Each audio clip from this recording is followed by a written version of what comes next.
Correction de l'exercice 7.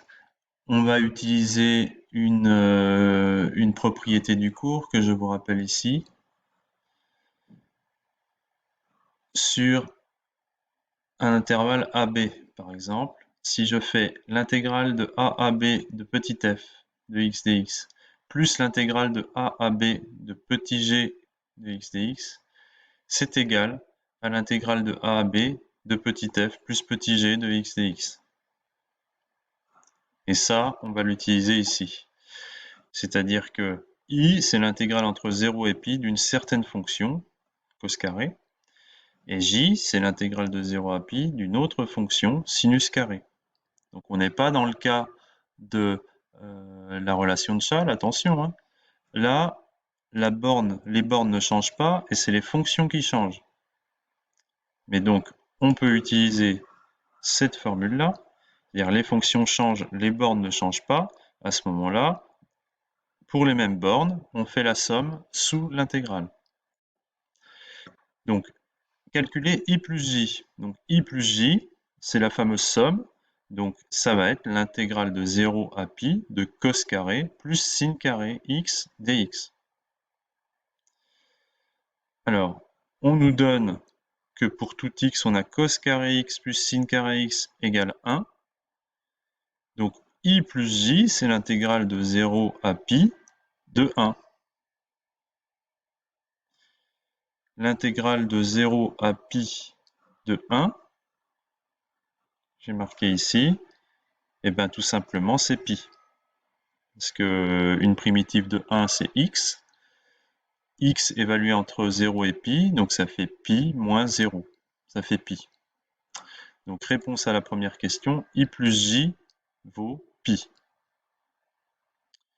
Deuxième question, calculer I moins J.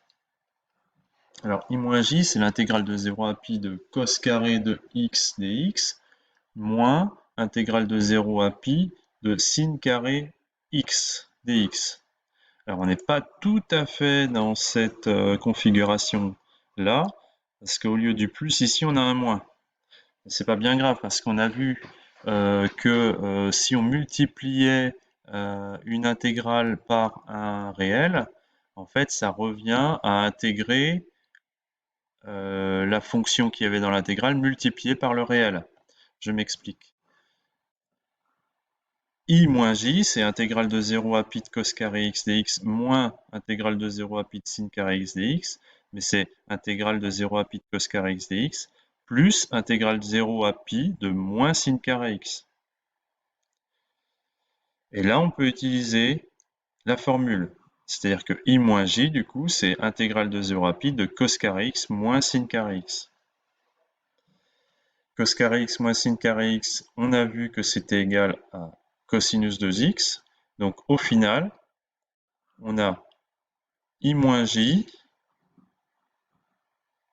qui est égal à intégrale de 0 à pi de cos 2x. Alors une primitive de cos 2x, c'est sin 2x sur 2.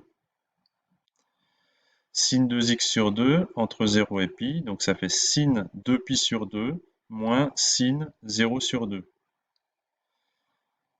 Sinus 2pi, 2pi on a fait le tour, donc sinus 2pi, ça fait 0. Sinus 0, 0. Donc I moins J égale 0. Donc on récapitule. I plus J vaut pi. I moins J vaut 0. Si I moins J vaut 0, ça veut dire que I égale J. Et comme I plus J vaut pi, ça veut tout simplement dire que I égale J égale pi sur 2.